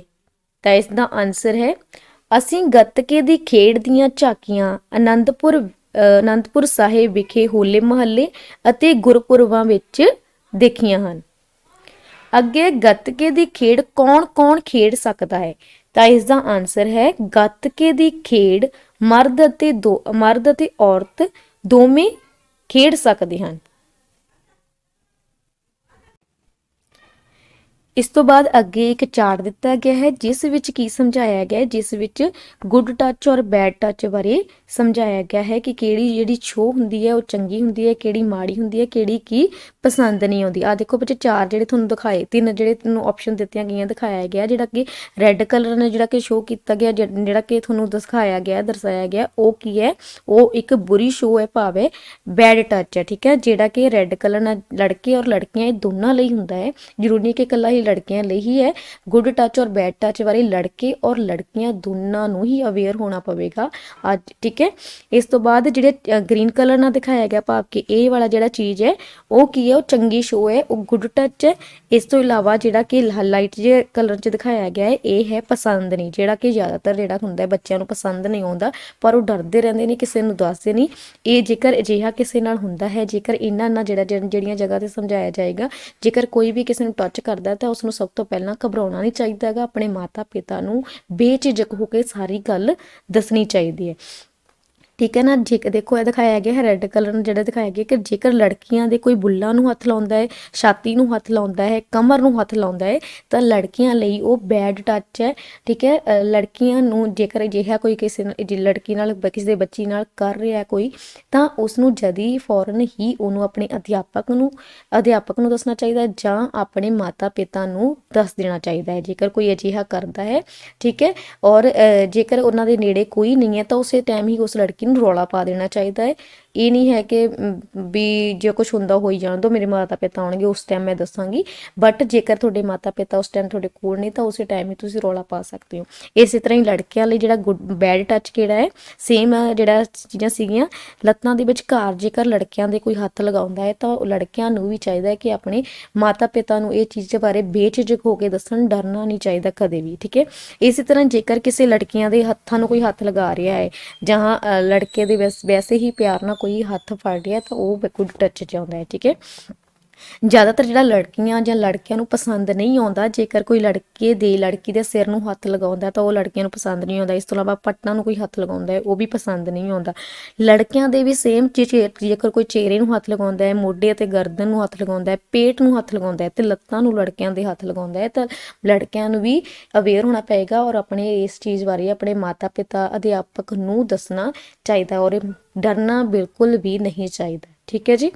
ਇਸੇ ਤਰ੍ਹਾਂ ਹੀ ਅੱਗੇ ਇਹ ਸੀਗਾ ਤੁਹਾਡੇ ਉੱਤੇ ਜਿਹੜਾ ਚਾਰਟ ਦਿੱਤਾ ਗਿਆ ਸੀ, ਜਿਸ ਵਿੱਚ ਤੁਹਾਨੂੰ ਸਮਝਾਇਆ ਗਿਆ ਕਿ ਗੁੱਡ ਟੱਚ ਬੈਡ ਟੱਚ ਕਿਹੜਾ ਹੁੰਦਾ ਹੈ, ਠੀਕ ਹੈ। ਅੱਗੇ ਹੈ ਚੰਗਾ ਛੂਹਣਾ, ਮਾੜਾ ਛੂਹਣਾ, ਠੀਕ ਹੈ। ਸੇਮ ਉਹੀ ਚੀਜ਼ ਹੈ, ਉਹ ਪਹਿਲਾਂ ਚਾਰਟ ਦੇ ਰਾਹੀਂ ਸਮਝਾਈ ਗਈ ਸੀ, ਹੁਣ ਇਸ ਨੂੰ, ਠੀਕ ਹੈ ਨਾ। ਗੁੱਡ ਟੱਚ ਔਰ ਬੈਡ ਟੱਚ। ਅਧਿਆਪਕ ਸਰੀਰਕ ਅੰਗਾਂ ਦੇ ਪੋਸਟਰ ਰਾਹੀਂ ਬੱਚਿਆਂ ਨੂੰ ਚੰਗੀ ਮਾੜੀ ਸ਼ੋਅ ਬਾਰੇ ਜਾਣਕਾਰੀ ਦੇਵੇਗਾ, ਠੀਕ ਹੈ। ਸਰੀਰਕ ਅੰਗਾਂ ਦੇ ਪੋਸਟਰ ਦੇ ਸ਼ੋਅ ਰਾਹੀਂ ਕਿਸ ਤਰ੍ਹਾਂ, ਜਿਹੜਾ ਕਿ ਆਪਾਂ ਇਹ ਪਿੱਛੇ ਦੇਖ ਚੁੱਕੇ ਹਾਂ, ਠੀਕ ਹੈ। ਇਸ ਚਾਰਟ ਦੀ ਮਦਦ ਨਾਲ ਹੀ ਜਿਹੜਾ ਅਧਿਆਪਕ ਹੈ ਬੱਚਿਆਂ ਨੂੰ ਸਮਝਾਏਗਾ ਕਿ ਕਿਸ ਜਗ੍ਹਾ ਤੇ ਟੱਚ ਕਰਨ ਨਾਲ ਗੁੱਡ ਟੱਚ ਹੁੰਦਾ ਹੈ, ਕਿਹੜੀ ਜਗ੍ਹਾ ਤੇ ਬੈਡ ਟੱਚ ਹੁੰਦਾ ਹੈ, ਠੀਕ ਹੈ ਜੀ। ਅੱਗੇ ਹੈ ਮੌਖਿਕ ਕੁਐਸਚਨ। ਅੱਗੇ ਨੇ ਮੌਖਿਕ ਪ੍ਰਸ਼ਨ। ਪਹਿਲਾ ਪ੍ਰਸ਼ਨ ਹੈ, ਜਦੋਂ ਤੁਹਾਨੂੰ ਕੋਈ ਛੂਹਦਾ ਹੈ ਤਾਂ ਕਿਵੇਂ ਮਹਿਸੂਸ ਹੁੰਦਾ ਹੈ? ਤਾਂ ਇਸ ਦਾ ਆਨਸਰ ਹੈ, ਜਦੋਂ ਸਾਨੂੰ ਕੋਈ ਅਣਜਾਣ ਵਿਅਕਤੀ ਛੂਹਦਾ ਹੈ ਤਾਂ ਸਾਨੂੰ ਬਹੁਤ ਬੁਰਾ ਲੱਗਦਾ ਹੈ। ਅਗਲਾ ਪ੍ਰਸ਼ਨ ਹੈ, ਜਦੋਂ ਤੁਹਾਨੂੰ ਕੋਈ ਛੂਹੇ ਤਾਂ ਤੁਸੀਂ ਕੀ ਕਰੋਗੇ? ਤਾਂ ਆਨਸਰ ਹੈ, ਸਾਨੂੰ ਡਰਨਾ ਨਹੀਂ ਚਾਹੀਦਾ, ਆਪਣੇ ਮਾਂ-ਬਾਪ ਨੂੰ ਦੱਸਣਾ ਚਾਹੀਦਾ ਹੈ, ਜਾਂ ਸਾਨੂੰ ਰੌਲਾ ਪਾ ਦੇਣਾ ਚਾਹੀਦਾ ਹੈ। ਸਾਨੂੰ ਕੀ ਕਰਨਾ ਚਾਹੀਦਾ ਹੈ? ਸਾਨੂੰ ਡਰਨਾ ਨਹੀਂ ਚਾਹੀਦਾ, ਆਪਣੇ ਮਾਂ-ਬਾਪ ਨੂੰ ਦੱਸਣਾ ਚਾਹੀਦਾ ਹੈ, ਜਾਂ ਫਿਰ ਰੌਲਾ ਪਾ ਦੇਣਾ ਚਾਹੀਦਾ ਹੈ। ਤੀਸਰਾ ਪ੍ਰਸ਼ਨ ਹੈ, ਤੁਸੀਂ ਬਾਜ਼ਾਰ, ਮੇਲਿਆਂ ਵਿੱਚ ਕਿਵੇਂ ਵਿਚਰਦੇ ਹੋ, ਜਾਂ ਬਾਜ਼ਾਰ ਜਾਂ ਜਾਂਦੇ ਹੋ ਜਾਂ ਮੇਲਿਆਂ ਵਿੱਚ ਜਾਂਦੇ ਹੋ ਤਾਂ ਕਿੱਦਾਂ ਦੇ ਕਿਵੇਂ ਵਿਚਰਦੇ ਹੋ, ਕਿਵੇਂ ਜਾਂਦੇ ਹੋ। ਠੀਕ ਹੈ, ਜਦੋਂ ਅਸੀਂ ਬਾਜ਼ਾਰ ਜਾਂ ਮੇਲਿਆਂ ਵਿੱਚ ਜਾਂਦੇ ਹਾਂ ਤਾਂ ਉੱਥੇ ਬਹੁਤ ਭੀੜ ਹੁੰਦੀ ਹੈ। ਕਈ ਵਾਰ ਅਜਿਹੀ ਭੀੜ ਵਿੱਚ ਕੁਝ ਸ਼ਰਾਰਤੀ ਲੋਕ ਔਰਤਾਂ ਨੂੰ ਤੰਗ ਕਰਦੇ ਹਨ। ਉਸ ਸਮੇਂ ਔਰਤਾਂ ਨੂੰ ਘਬਰਾਉਣਾ ਨਹੀਂ ਚਾਹੀਦਾ, ਬਲਕਿ ਉਹਨਾਂ ਨੂੰ ਰੌਲਾ ਪਾ ਦੇਣਾ ਚਾਹੀਦਾ ਹੈ, ਤਾਂ ਕਿ ਉਹਨਾਂ ਦੀ ਫਿਰ ਤਾਂ ਕਿ ਉਹਨਾਂ ਸ਼ਰਾਰਤੀ ਲੋਕਾਂ ਨੂੰ ਸਬਕ ਸਿਖਾਇਆ ਜਾ ਸਕੇ। ਠੀਕ ਹੈ ਜੀ, ਅੱਗੇ ਹੈ ਇਸੇ ਹੀ ਚੀਜ਼ ਨੂੰ ਵਾਰਤਾਲਾਪ ਰਾਹੀਂ ਦਿਖਾਇਆ ਗਿਆ ਹੈ, ਕਨਵਰਸੇਸ਼ਨ ਦੇ ਰਾਹੀਂ ਦਿਖਾਇਆ ਗਿਆ ਹੈ। ਠੀਕ ਹੈ, ਅਧਿਆਪਕ ਆਪਣੀ ਕਲਾਸ ਵਿੱਚ ਕਿੱਦਾਂ ਬੱਚਿਆਂ ਨੂੰ ਸਮਝਾਵੇਗਾ। ਠੀਕ ਹੈ, ਇਸ ਤੋਂ ਬਾਅਦ ਹੈ ਅਧਿਆਪਿਕਾ ਕਹਿੰਦੀ ਹੈ, ਕੀ ਤੁਸੀਂ ਬਾਜ਼ਾਰ ਵਿੱਚ, ਮੇਲੇ ਵਿੱਚ ਜਾਂ ਕਿਧਰੇ ਤਿਥ ਤਿਉਹਾਰ ਤੇ ਧਾਰਮਿਕ ਸਥਾਨਾਂ ਤੇ ਜਾਂਦੇ ਹੋ? ਤਾਂ ਸਾਰੇ ਬੱਚੇ ਬੋਲਦੇ ਨੇ ਹਾਂਜੀ, ਬੱਚੀਆਂ ਬੋਲਦੀਆਂ ਨੇ। ਅਧਿਆਪਕ ਫਿਰ ਬੋਲਦਾ ਹੈ, ਭੀੜ ਕਾਰਨ ਇੱਕ ਦੂਜੇ ਨਾਲ ਟਕਰਾ ਵੀ ਜਾਂਦੇ ਹੋਵੋਗੇ, ਕਿਉਂਕਿ ਜਿੱਥੇ ਭੀੜ ਹੋਵੇਗੀ ਤਾਂ ਇੱਕ ਦੂਜੇ ਨਾਲ ਟਕਰਾ ਜਾਂਦੇ ਨੇ। ਠੀਕ ਹੈ ਨਾ, ਤਾਂ ਬੱਚੀਆਂ ਕਹਿੰਦੀਆਂ ਨੇ ਝਾਕੀਆਂ ਦੇਖਣ ਵੇਲੇ ਬਹੁਤੀ ਭੀੜ ਵਿੱਚ ਧੱਕਾ ਮੁੱਕੀ ਹੁੰਦੀ ਹੈ। ਠੀਕ ਹੈ, ਬੜੀ ਧੱਕਾ ਮੁੱਕੀ ਹੁੰਦੀ, ਜਿੱਥੇ ਜਿਹੜੀ ਚੀਜ਼ ਹੁੰਦੀ ਹੈ ਜ਼ਿਆਦਾ, ਜਿਹੜੀ ਝਾਕੀਆਂ ਵਗੈਰਾ ਦੇਖਣ 'ਚ ਬਹੁਤ ਇੰਟਰਸਟ ਹੁੰਦਾ, ਉੱਥੇ ਲੋਕ ਜ਼ਿਆਦਾ ਜਾਂਦੇ ਨੇ ਤੇ ਉੱਥੇ ਕੀ ਹੁੰਦਾ, ਬਹੁਤ ਜਿਹੜੀ ਭੀੜ ਧੱਕਾ ਮੁੱਕੀ। ਅਧਿਆਪਿਕਾ ਕਹਿੰਦੀ ਹੈ ਫਿਰ, ਅਜਿਹੀ ਭੀੜ ਵਿੱਚ ਕੁਝ ਸ਼ਰਾਰਤੀ ਬੰਦੇ ਹੁੰਦੇ ਨੇ ਜੋ ਬੱਚੀਆਂ ਜਾਂ ਔਰਤਾਂ ਨੂੰ ਤੰਗ ਕਰਦੇ ਨੇ। ਬੱਚੀਆਂ ਅਧਿਆਪਕਾਂ ਦੇ ਮੂੰਹ ਵੱਲ ਦੇਖਦਿਆਂ ਚੁੱਪਚਾਪ ਸੁਣ ਰਹੀਆਂ ਹਨ। ਅਧਿਆਪਿਕਾ ਅੱਗੇ ਕਹਿੰਦੀ ਹੈ, ਜੇ ਤੁਹਾਨੂੰ ਤੁਹਾਡੇ ਮਾਂ-ਬਾਪ ਤੋਂ ਬਿਨਾਂ ਉੱਥੇ ਕੋਈ ਸ਼ੋਅ ਤਾਂ ਕਿਵੇਂ ਲੱਗਦਾ ਹੈ? ਕਹਿੰਦੇ ਜਦੋਂ ਤੁਸੀਂ ਮੇਲਿਆਂ ਬਾਜ਼ਾਰ ਜਿੱਥੇ ਵੀ ਜਾਂਦੇ ਹੋ, ਜਿੱਥੇ ਭੀੜ ਵਾਲੇ ਸਥਾਨ 'ਚ ਜਾਂਦੇ ਹੋ, ਜਿੱਥੇ ਟਕਰਾ ਜਾਂਦਾ ਹੈ ਹਰ ਕੋਈ, ਠੀਕ ਹੈ ਨਾ, ਤਾਂ ਉਹ ਕਹਿੰਦੇ ਵੀ ਤੁਸੀਂ ਜੇਕਰ ਤੁਹਾਡੇ ਉੱਥੇ ਮਾਂ-ਬਾਪ ਤੋਂ ਬਿਨਾਂ ਤੁਹਾਨੂੰ ਕੋਈ ਹੋਰ ਛੂਵੇ, ਕੋਈ ਹੋਰ ਟੱਚ ਕਰੇ ਤਾਂ ਤੁਹਾਨੂੰ ਕਿੱਦਾਂ ਦਾ ਲੱਗੂਗਾ? ਬੱਚੀਆਂ ਸਾਰੀਆਂ ਇਕੱਠੀਆਂ ਬੋਲਦੀਆਂ ਨੇ, ਬਹੁਤ ਹੀ ਮਾੜਾ ਲੱਗਦਾ ਹੈ ਜਦੋਂ ਕੋਈ ਸਾਨੂੰ ਹੋਰ ਟੱਚ ਕਰਦਾ ਹੈ ਤਾਂ ਸਾਨੂੰ ਕੀ ਹੁੰਦਾ, ਬਹੁਤ ਹੀ ਮਾੜਾ ਲੱਗਦਾ ਹੈ। ਅਧਿਆਪਕਾ ਕਹਿੰਦੀ ਹੈ, ਸ਼ਾਬਾਸ਼, ਜਦੋਂ ਤੁਹਾਨੂੰ ਮਾੜਾ ਲੱਗਦਾ ਹੈ ਤਾਂ ਉਹ ਸ਼ੋਅ ਬਿਲਕੁਲ ਵੀ ਚੰਗੀ ਨਹੀਂ ਹੁੰਦੀ। ਤਾਂ ਫਿਰ ਕੀ ਕਰਨਾ ਚਾਹੀਦਾ ਹੈ? ਕਹਿੰਦੇ ਤੁਹਾਨੂੰ ਕੋਈ ਟੱਚ ਕਰਦਾ ਹੈ ਤੇ ਤੁਹਾਨੂੰ ਮਾੜਾ ਲੱਗਦਾ ਹੈ, ਫਿਰ ਤੁਹਾਨੂੰ ਕੀ ਕਰਨਾ ਚਾਹੀਦਾ? ਅੱਗੇ ਬੱਚੀਆਂ ਕੀ ਕਰਦੀਆਂ ਨੇ, ਸਾਰੀਆਂ ਹੀ ਚੁੱਪ ਹੁੰਦੀਆਂ, ਕੋਈ ਜਵਾਬ ਨਹੀਂ ਦਿੰਦਾ। ਅਧਿਆਪਕਾ ਕਹਿੰਦੀ ਹੈ, ਡਰਨਾ ਤਾਂ ਬਿਲਕੁਲ ਨਹੀਂ, ਘਬਰਾਉਣਾ ਵੀ ਨਹੀਂ, ਆਪਣੇ ਮਾਂ-ਬਾਪ ਨੂੰ ਦੱਸੋ ਜਾਂ ਫਿਰ ਰੌਲਾ ਪਾਓ। ਸਮਝੀਆਂ ਮੇਰੀ ਗੱਲ? ਤਾਂ ਉਹਨਾਂ ਨੇ, ਅਧਿਆਪਕ ਨੇ ਕੀ ਕਿਹਾ ਕਿ ਉਸ ਸਮੇਂ ਸਾਨੂੰ ਕਦੇ ਵੀ ਡਰਨਾ ਨਹੀਂ ਚਾਹੀਦਾ, ਨਾ ਹੀ ਘਬਰਾਉਣਾ ਚਾਹੀਦਾ ਹੈ। ਠੀਕ ਹੈ, ਤੇ ਉਸ ਸਮੇਂ ਆਪਾਂ ਨੂੰ ਕੀ ਕਰਨਾ ਚਾਹੀਦਾ, ਆਪਣੇ ਦਿਮਾਗ ਤੋਂ ਕੰਮ ਲੈਂਦੇ ਆ ਉਹ ਸਾਰੀ ਜਿਹੜੀ ਗੱਲਬਾਤ ਹੈ, ਸਾਰਾ ਕੁਝ ਆਪਣੇ ਮਾਂ-ਬਾਪ ਨੂੰ ਦੱਸੋ ਜਾਂ ਫਿਰ ਕੀ ਕਰੋ, ਰੌਲਾ ਪਾ ਦਿਓ ਉਸੇ ਸਮੇਂ। ਠੀਕ ਹੈ, ਬੱਚੀਆਂ ਬੋਲਦੀਆਂ, ਹਾਂਜੀ, ਜੇ ਕੋਈ ਸਾਨੂੰ ਗਲਤ ਢੰਗ ਨਾਲ ਛੂੰਹਦਾ ਹੈ ਤਾਂ ਅਸੀਂ ਨਿਡਰ ਹੋ ਕੇ ਮਾਂ-ਬਾਪ ਨੂੰ ਦੱਸਣਾ ਹੈ ਜਾਂ ਫਿਰ ਰੌਲਾ ਪਾਉਣਾ ਹੈ। ਠੀਕ ਹੈ ਜੀ, ਅਧਿਆਪਕਾ ਕੀ ਕਹਿੰਦੀ ਹੈ, ਤੁਸੀਂ ਤਾਂ ਬਹੁਤ ਸਿਆਣੀਆਂ ਬੇਟੀਆਂ ਹੋ। ਠੀਕ ਹੈ ਜੀ, ਇੱਥੇ ਇਹ ਸਿਰਫ ਟੀਚਰ ਦੇ ਦੁਆਰਾ ਕੀ ਸਮਝਾਇਆ ਗਿਆ ਕਿ ਬੱਚਿਆਂ ਨੂੰ ਜਦੋਂ ਵੀ ਕੋਈ ਮਾੜਾ ਟੱਚ ਹੁੰਦਾ ਹੈ, ਠੀਕ ਹੈ, ਮਾੜਾ ਹੀ ਸ਼ੋਅ ਹੁੰਦੀ ਹੈ, ਕੋਈ ਗਲਤ ਢੰਗ ਨਾਲ ਟੱਚ ਕਰਦਾ ਹੈ ਤਾਂ ਉਸੇ ਸਮੇਂ ਬੱਚਿਆਂ ਨੂੰ ਕੀ ਚਾਹੀਦਾ ਹੈ, ਜਾਂ ਤਾਂ ਰੌਲਾ ਪਾ ਦਿਓ ਜਾਂ ਆਪਣੇ ਮਾਂ-ਬਾਪ ਨੂੰ ਦੱਸੋ ਜਾਂ ਫਿਰ ਰੌਲਾ ਪਾ ਦਿਓ, ਔਰ ਡਰਨਾ ਘਬਰਾਉਣਾ ਬਿਲਕੁਲ ਵੀ ਨਹੀਂ। ਇਸ ਤੋਂ ਬਾਅਦ ਬੱਚੇ ਨੇ ਮੌਖਿਕ ਪ੍ਰਸ਼ਨ, ਔਰਲ ਕੁਐਸਚਨਸ ਨੇ, ਕੀ ਤੁਸੀਂ ਝਾਕੀਆਂ ਦੇਖਣ ਜਾਂਦੇ ਹੋ? ਤਾਂ ਇਹਦਾ ਆਨਸਰ ਹੈ ਹਾਂ, ਅਸੀਂ ਝਾਕੀਆਂ ਦੇਖਣ ਜਾਂਦੇ ਹਾਂ। ਠੀਕ ਹੈ, ਕਿਸੇ ਨਾ ਕਿਸੇ ਟਾਈਮ ਤਾਂ ਹਰ ਕੋਈ ਗਿਆ ਹੀ ਹੋਵੇਗਾ ਮੇਲਿਆਂ ਤੇ। ਠੀਕ ਹੈ ਨਾ, ਅਗਲਾ ਹੈ ਪ੍ਰਸ਼ਨ, ਕੀ ਤੁਹਾਨੂੰ ਓਪਰਿਆਂ ਤੇ ਭਰੋਸਾ ਕਰਨਾ ਚਾਹੀਦਾ ਹੈ? ਤਾਂ ਆਨਸਰ ਇਹਦਾ ਕੀ ਹੈ, ਨਹੀਂ, ਸਾਨੂੰ ਓਪਰਿਆਂ ਤੇ ਭਰੋਸਾ ਨਹੀਂ ਕਰਨਾ ਚਾਹੀਦਾ। ਤੀਸਰਾ ਪ੍ਰਸ਼ਨ ਹੈ, ਜੇ ਤੁਹਾਨੂੰ ਕੋਈ ਛੂਹੇ ਤਾਂ ਤੁਸੀਂ ਕੀ ਕਰੋਗੇ? ਠੀਕ ਹੈ, ਤਾਂ ਇਸ ਦਾ ਆਨਸਰ ਹੈ, ਜੇ ਸਾਨੂੰ ਕੋਈ ਗਲਤ ਢੰਗ ਨਾਲ ਛੂਹੇ ਤਾਂ ਸਾਨੂੰ ਡਰਨਾ ਨਹੀਂ ਚਾਹੀਦਾ, ਬਲਕਿ ਆਪਣੇ ਮਾਂ-ਬਾਪ ਨੂੰ ਦੱਸਣਾ ਚਾਹੀਦਾ ਹੈ ਜਾਂ ਫਿਰ ਰੌਲਾ ਪਾ ਦੇਣਾ ਚਾਹੀਦਾ ਹੈ। ਇਸ ਤੋਂ ਬਾਅਦ ਕੀ ਬੱਚੇ, ਜਿਹੜੀ ਅਧਿਆਪਿਕਾ ਬੱਚੇ ਨੂੰ ਇਸੇ ਬੈਡ ਟੱਚ ਗੁੱਡ ਟੱਚ ਬਾਰੇ ਦੱਸਦੀ ਹੋਈ ਦੱਸੇਗੀ ਕਿ ਕਿਸ ਤਰ੍ਹਾਂ ਸਾਨੂੰ ਇਹਨਾਂ ਚੀਜ਼ਾਂ ਤੋਂ ਬਚਣਾ ਚਾਹੀਦਾ ਹੈ, ਉਸ ਬਾਰੇ ਬੱਚਿਆਂ ਨੂੰ ਸਮਝਾਵੇਗੀ। ਠੀਕ ਹੈ, ਅੱਗੇ ਹੈ ਸ਼ਾਬਾਸ਼ ਮਿੰਨੀ। ਠੀਕ ਹੈ, ਇੱਕ ਸਟੋਰੀ ਦੇ ਰੂਪ ਵਿੱਚ ਤੁਹਾਨੂੰ ਸਮਝਾਉਣ ਦੀ ਕੋਸ਼ਿਸ਼ ਕੀਤੀ ਗਈ ਹੈ। ਪੜ੍ਹਦੇ ਹਾਂ ਆਪਾਂ, ਮਿੰਨੀ। ਠੀਕ ਹੈ, ਉਸ ਲੜਕੀ ਦਾ ਨਾਮ ਕੀ ਹੈ, ਮਿੰਨੀ। ਮਿੰਨੀ ਵੀ 5ਵੀਂ ਕਲਾਸ ਵਿੱਚ ਪੜ੍ਹਦੀ ਹੈ, ਉਹ ਕਲਾਸ ਦੀ ਮੋਨੀਟਰ ਹੈ। ਉਹ ਇੱਕ ਖੋ-ਖੋ ਦੀ ਵਧੀਆ ਖਿਡਾਰਨ ਹੈ। ਸਕੂਲ ਵਿੱਚ ਬੱਚਿਆਂ ਨੂੰ ਖੋ-ਖੋ ਤੇ ਕਬੱਡੀ ਆਦਿ ਦੀਆਂ ਖੇਡਾਂ ਖਿਡਾਈਆਂ ਜਾਂਦੀਆਂ ਹਨ। ਇਸ ਵਿੱਚ ਕੁੜੀਆਂ ਮੁੰਡੇ ਰਲ ਕੇ ਖੇਡਦੇ ਹਨ। ਐਤਵਾਰ ਦਾ ਦਿਨ ਸੀ, ਲੜੀਵਾਰ ਰਾਮਾਇਣ ਚੱਲ ਰਿਹਾ ਸੀ। ਮਿੰਨੀ ਟੀਵੀ ਮੂਰੇ ਚੁੱਪਚਾਪ ਬੈਠੀ ਸੀ। ਮੰਮੀ ਨੇ ਪੁੱਛਿਆ, ਮਿੰਨੀ ਕੁਝ ਦੁਖਦਾ ਤਾਂ ਨਹੀਂ? ਠੀਕ ਹੈ, ਮਿੰਨੀ ਦੀ ਸਟੋਰੀ ਹੈ। ਉਹਦੀ ਮਾਤਾ ਪਿਤਾ ਜਦੋਂ ਸਕੂਲ ਤੋਂ ਬਾਅਦ ਘਰ ਆਉਂਦੀ ਹੈ, ਘਰ ਉਹ ਚੁੱਪਚਾਪ ਬੈਠੀ ਟੀਵੀ ਦੇਖ ਰਹੀ ਹੈ, ਪਰ ਉਹਦਾ ਜਿਵੇਂ ਮਾਤਾ ਪਿਤਾ ਨੂੰ ਪਤਾ ਲੱਗ ਜਾਂਦਾ ਕਿ ਬੱਚਾ ਖੁਸ਼ ਹੋ ਕੇ ਦੇਖ ਰਿਹਾ, ਕਿੱਦਾਂ ਬੈਠਾ, ਉਹ ਬੇਚੈਨ ਬੈਠਾ ਵਾ, ਟੈਨਸ਼ਨ 'ਚ ਬੈਠਾ, ਤਾਂ ਉਸਦੀ ਮਾਤਾ ਨੇ ਪੁੱਛਿਆ ਕਿ ਤੇਰਾ ਕੁਝ ਦੁਖਦਾ ਤਾਂ ਨਹੀਂ, ਤੇਰੀ ਸਿਹਤ ਠੀਕ ਹੈ ਜੋ ਤੂੰ ਇੱਦਾਂ ਬੈਠੀ ਹੈ ਨਾ? ਤਾਂ ਉਹ ਕੀ ਬੋਲਦੀ ਹੈ, ਨਹੀਂ ਮੰਮੀ। ਮਿੰਨੀ ਨੇ ਟੀਵੀ ਬੰਦ ਕਰ ਦਿਆ, ਚੁੱਪ ਜਿਹੀ 'ਚ ਜਵਾਬ ਦਿੱਤਾ। ਠੀਕ ਹੈ, ਉਹਨੇ ਕੀ ਕਿਹਾ, ਨਹੀਂ ਮੰਮੀ ਵੀ ਮੇਰਾ ਕੁਝ ਨਹੀਂ ਦੁਖਦਾ। ਫੇਰ ਕੀ ਬੋਲੀ, ਫਿਰ ਮੇਰੀ ਮੰਮਾ ਬੋਲੇ ਉਹਨਾਂ ਦੇ, ਮੇਰੀ ਤਿਤਲੀ ਅੱਜ ਮੁਰਝਾਈ ਜਿਹੀ ਕਿਉਂ ਬੈਠੀ ਹੈ? ਮੰਮੀ ਨੇ ਮੋਢੇ ਤੇ ਹੱਥ ਰੱਖਦਿਆਂ ਕਿਹਾ, ਮੰਮੀ ਇਉਂ ਦੱਸੋ। ਫਿਰ ਮਿੰਨੀ ਬੋਲਦੀ ਹੈ, ਮੰਮੀ ਇਉਂ ਦੱਸੋ, ਕੁਝ ਸੋਚਦਿਆਂ ਮਿੰਨੀ ਬੋਲੀ। ਹਾਂ ਬੋਲ ਮੇਰੀ ਲਾਡੋ, ਮੰਮੀ ਨੇ ਪਿਆਰ ਨਾਲ ਹੱਥ ਫੜਦਿਆਂ ਕਿਹਾ। ਹੁਣ ਤੁਸੀਂ ਮੇਰੇ ਮੋਢੇ ਤੇ ਹੱਥ ਰੱਖਿਆ ਤਾਂ ਕੁਝ ਨਹੀਂ ਹੋਇਆ। ਮਿੰਨੀ ਰੁਕ ਕੇ ਬੋਲ ਰਹੀ ਸੀ, ਜਿਵੇਂ ਕੁਝ ਯਾਦ ਕਰ ਰਹੀ ਹੋਵੇ। ਮੰਮੀ ਉਸਦੇ ਮੂੰਹ ਵੱਲ ਥੋੜਾ ਹੈਰਾਨੀ ਨਾਲ ਦੇਖ ਰਹੀ ਸੀ। ਕੱਲ ਖੇਡਦਿਆਂ ਜਦ ਕਿਸੇ ਮੁੰਡੇ ਦਾ ਹੱਥ ਮੇਰੇ ਮੋਢੇ ਤੇ ਲੱਗਿਆ ਤਾਂ ਮੈਨੂੰ ਚੰਗਾ ਨਹੀਂ ਲੱਗਿਆ ਅਤੇ ਉਸ ਤੋਂ ਬਾਅਦ ਮੈਂ ਖੇਡ ਨਹੀਂ ਸਕੀ। ਮਿੰਨੀ ਮੰਮੀ ਦੇ ਜਵਾਬ ਲਈ ਉਸ ਵੱਲ ਝਾਕਣ ਲੱਗ ਗਈ। ਠੀਕ ਹੈ, ਕਿਉਂ ਪਰੇਸ਼ਾਨ ਸੀ ਜਿਹੜੀ ਮਿੰਨੀ ਸੀ? ਤਾਂ ਕਿਉਂ ਸੀ? ਕਿਉਂਕਿ ਸਕੂਲ 'ਚ ਜਦੋਂ ਮੁੰਡੇ ਕੁੜੀਆਂ ਆਪਸ ਵਿੱਚ ਇਕੱਠੇ ਖੇਡਦੇ ਸਨ ਤਾਂ ਜਦੋਂ ਉਸ ਜਿਹੜੀ ਮਿੰਨੀ ਨੂੰ ਕੋਈ ਲੜਕਾ ਛੂੰਹਦਾ ਸੀ, ਲੜਕਾ ਟੱਚ ਕਰਦਾ ਸੀ ਤਾਂ ਉਸਨੂੰ ਚੰਗਾ ਨਹੀਂ ਲੱਗਦਾ ਸੀ। ਉਹ ਇਸ ਲਈ ਉਹ ਕਹਿੰਦੀ ਕਿ ਮੈਨੂੰ ਵਧੀਆ ਨਹੀਂ ਲੱਗਿਆ, ਜਿਸ ਕਰਕੇ ਮੈਂ ਪ੍ਰੋਪਰਲੀ ਖੇਡ ਵੀ ਨਹੀਂ ਪਾਈ। ਵੀ ਇਹ ਕਿਉਂ ਹੁੰਦਾ ਇੱਦਾਂ? ਆਹੀ ਸੀ ਤੇਰੀ ਚੁੱਪ ਦਾ ਕਾਰਨ, ਮੰਮੀ ਨੇ ਕਿਹਾ। ਠੀਕ ਹੈ ਨਾ, ਮਿੰਨੀ ਨੂੰ ਬੁੱਕਲ 'ਚ ਲੈਂਦਿਆਂ ਮਾਂ ਨੇ ਕਿਹਾ, ਮੇਰੀ ਰਾਣੀ ਧੀਏ, ਜਦ ਮੈਂ ਤੈਨੂੰ ਛੂੰਹਦੀ ਹਾਂ ਚਾਹੇ ਉਹ ਮੋਢਾ ਹੋਵੇ, ਮੂੰਹ ਹੋਵੇ ਜਾਂ ਹੱਥ ਹੋਵੇ, ਤੈਨੂੰ ਇਸ ਲਈ ਕੁਝ ਨਹੀਂ ਲੱਗਦਾ ਕਿਉਂਕਿ ਮੈਂ ਤੇਰੀ ਮਾਂ ਹਾਂ। ਇਸ ਛੋਹ ਨੂੰ ਤੂੰ ਨਿੱਕੇ ਹੁੰਦਿਆਂ ਤੋਂ ਜਾਣਦੀ ਹੈ, ਤੈਨੂੰ ਚੰਗਾ ਲੱਗਦਾ ਹੈ। ਉਹ ਕਹਿੰਦੇ ਜਦੋਂ ਮੈਂ ਛੂੰਹਦੀ ਹਾਂ ਕਿਉਂਕਿ ਮੈਂ ਤੇਰੀ ਮਾਂ ਵਾਂ, ਤੈਨੂੰ ਵੀ ਪਤਾ ਹੈ ਕਿ ਮੈਂ ਵੀ ਤੈਨੂੰ ਨਿੱਕੇ ਹੁੰਦਿਆਂ ਤੋਂ ਹੀ ਪਾਲਿਆ ਹੋਇਆ ਹੈ, ਤਾਂ ਕਰਕੇ ਤੈਨੂੰ ਛੋਹ ਦਾ ਪਤਾ ਹੈ ਤੇ ਤੈਨੂੰ ਚੰਗਾ ਲੱਗਦਾ ਹੈ। ਠੀਕ ਹੈ, ਹਾਂ ਮੰਮੀ, ਮਿੰਨੀ ਨੇ ਲਾਡ ਨਾਲ ਚਿੰਬੜਦਿਆਂ ਕਿਹਾ।